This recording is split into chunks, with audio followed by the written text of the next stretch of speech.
নামাজের ক্ষেত্রে আমরা 10টা ভুল করি। আসতে গিয়ে, নামাজে দাঁড়াতে গিয়ে, নামাজের কার্যাদি সম্পন্ন করতে গিয়ে 10টা ভুল করি।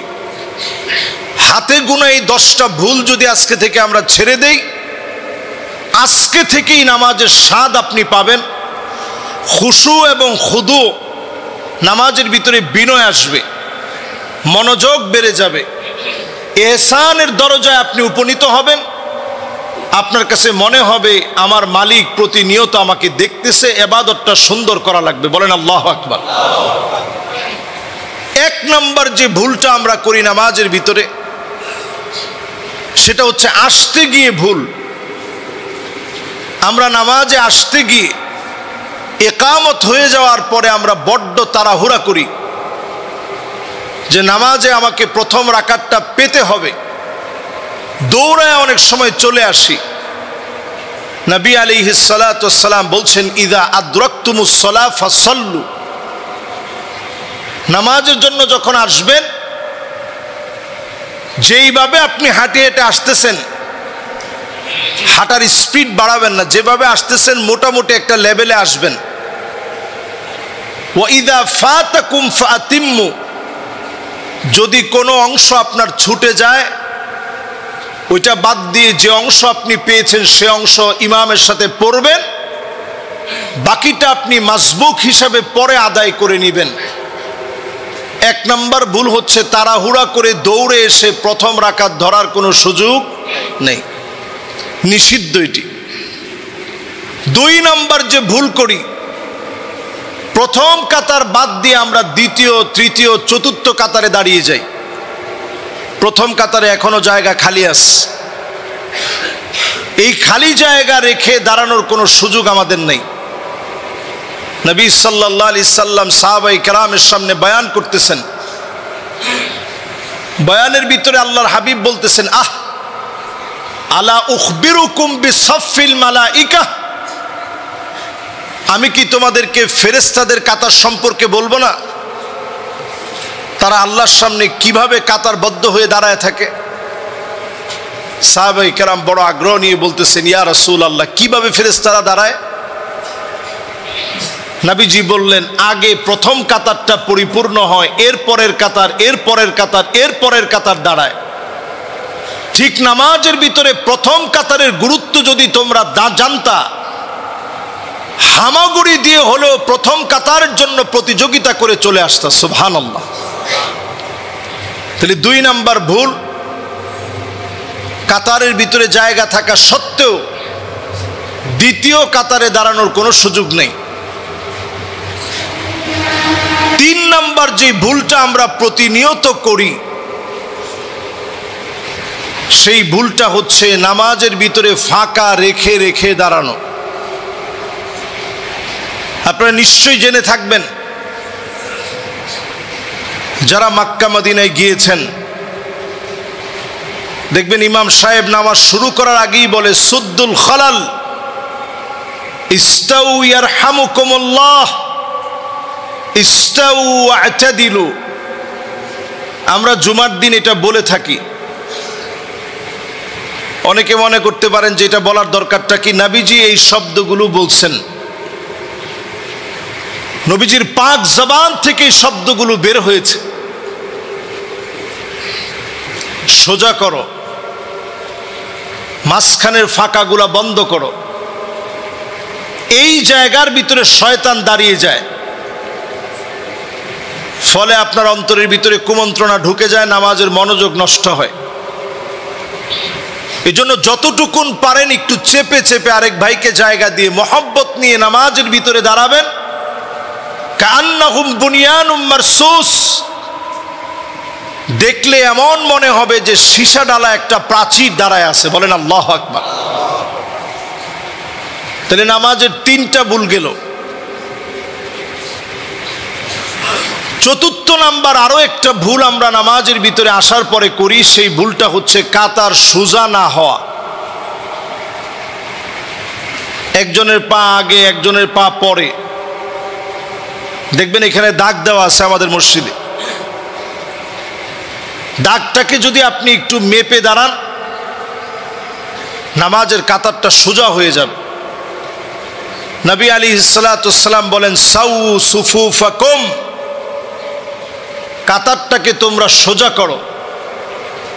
ফা ইন্না তাসবিয়াতাস সুফুফ মিন তামামিস সালাহ, কারণ নামাজ পরিপূর্ণতা লাভ করবে যদি কাতার সোজা হয়। নামাজ পরিপূর্ণতার একটা অংশ হচ্ছে কাতার সোজা করা। তাহলে এই ভুলটাও এখন আমাদের ভিতরে আছে। কয় নাম্বার গেল? 4 নাম্বার ভুল।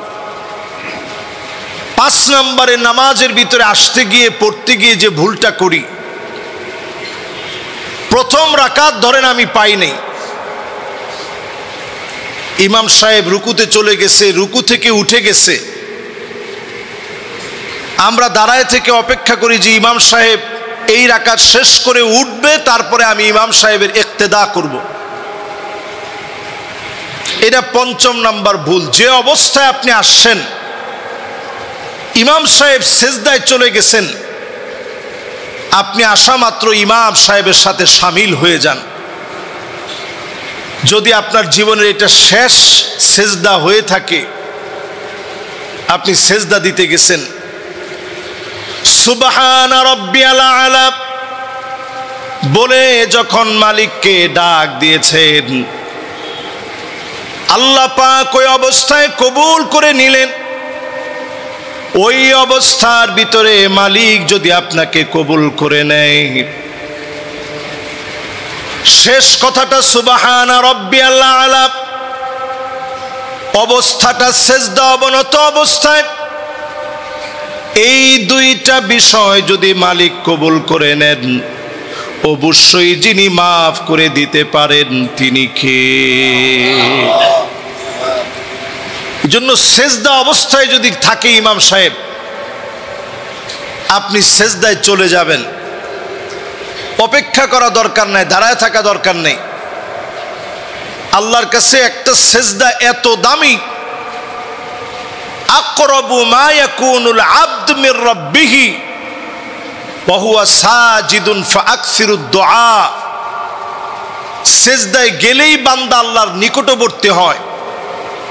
এই সেজদা অবস্থায় যদি আপনি ইমামকে পেয়ে যান, আপনি সেজদা অবনত হবেন। দাঁড়ায় থেকে অপেক্ষা না, বরং সেজদা অবনত হতে হবে। এটা কয় নাম্বার ভুল? 5 নাম্বার ভুল।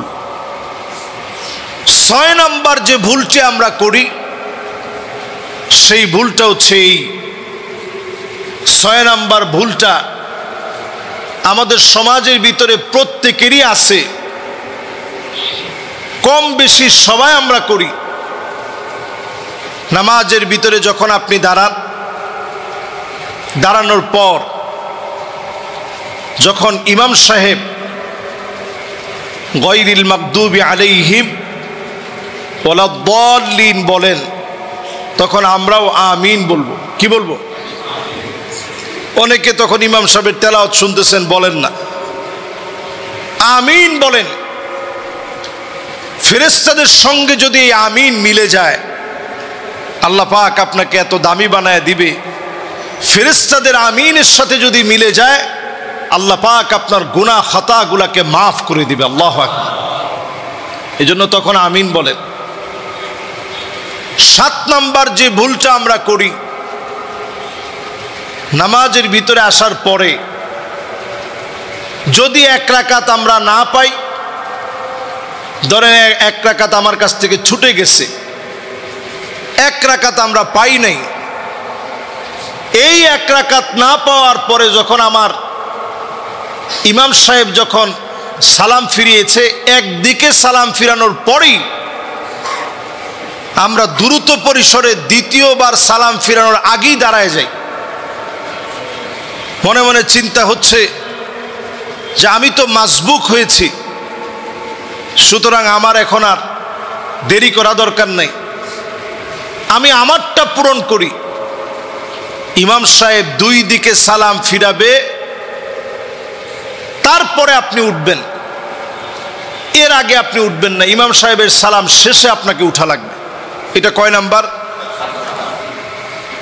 8 নাম্বার ভুল হচ্ছে যখন আমরা তাশাহুদে বসি, আমার তাশাহুদে বসে তাহিয়া অভিবাদন পড়া, আত-তাহিয়াত পড়া আমার জন্য শেষ হয় নাই, ইমাম সাহেবের শেষ হয়ে গেছে, আমিও সঙ্গে সঙ্গে উঠে পড়ি। না, আপনি উঠবেন না। যদি একটু সময় বেশি লাগে আপনি আগে তাহিয়াটা পড়বেন, তারপরে আপনি উঠবেন। এই জন্য আমরা ইমাম সাহেবরা যারা আছি, ইমাম সাহেবরা আসতেই পড়ে, তাড়াহুড়া করার কোনো সুযোগ নেই। 9 নাম্বার যে ভুলটা আমরা করি, ইমাম সাহেব যদি কোনো ভুল করে ফেলে ইমাম সাহেবকে লোকমা দিতে হবে। সেই লোকমা দিতে গিয়ে আমরা বলি আল্লাহু আকবার। কি বলি? আসলে এই জায়গায় বলতে হবে সুবহানাল্লাহ। বলেন, কি বলতে হবে? সবাই বলেন, কি বলতে হবে? ইমাম সাহেব যদি কোনো ভুল করে ফেলেন নামাজের ভিতরে, তাহলে কি বলতে হবে? আপনি যখন সুবহানাল্লাহ বললেন, তখন ইমাম সাহেব একটা সহু সাজদা দিবে, নামাজ আল্লাহ তাআলা শুদ্ধ বানায় দিবেন। আল্লাহ কত সহজ করছেন। কিন্তু আমি আপনি অনেকেই আল্লাহু আকবার বলি, সুবহানাল্লাহ আজকে থেকে আমরা বলবো। এই 9টা গেছে, বাকি আছে একটা। এরপরে যে ভুলটা আমরা অনেকে করি, ম্যাক্সিমাম মুসল্লির ভিতরে এই ভুলটা থাকে, সেটা হচ্ছে ইমাম সাহেব যখন সালাম ফিরান তখন একটা ওয়াজিব আমরা মুক্তাদিরা তরক করি। সালাম যখন ফিরানো হয়, 4 ইমাম একমত, সালাম ফিরানোর সময় ইমাম সাহেব যখন সালাম ফিরাচ্ছেন, আসসালামু আলাইকুম ওয়া রাহমাতুল্লাহ, দৃষ্টি থাকবে কাদের দিকে? আপনি সাথে সাথে ইমাম সাহেবের সঙ্গে পড়বেন আসসালামু আলাইকুম ওয়া রাহমাতুল্লাহ। মোটামুটি আমার এখানে যারা মুসল্লিয়ানে কেরাম আছেন অনেকেই পড়েন। আপনারা যদি ছোট্ট আওয়াজেও পড়েন অসুবিধা নেই, হালকা আওয়াজেও পড়েন অসুবিধা নেই, খুব জোরে বলবেন না। কিন্তু একেবারে না পড়ে শুধু সালাম ফিরালে ওয়াজিব তরক হবে। এই ওয়াজিব তরক করলে নামাজের ভিতরে আপনি জানার পরেও নামাজ নষ্ট হবে। এই ভুলটা আমাদের ভিতরে আছে না নাই? এটা কি আপনারা সবাই বুঝছেন? যখন আমরা সালাম ফিরাই, সালাম ফিরানোর ক্ষেত্রে আমাদের নজর থাকবে কাদের দিকে? ইমাম সাহেব যখন উচ্চারণ করেছে আসসালামু আলাইকুম ওয়া রাহমাতুল্লাহ, আপনিও আস্তে করে বলেন আসসালামু আলাইকুম ওয়া রাহমাতুল্লাহ। এই ওয়াজিবটুকুন আদায় করা নামাজের জন্য অত্যন্ত জরুরি। এই 10টি বিষয় যদি নামাজিরা খেয়াল করে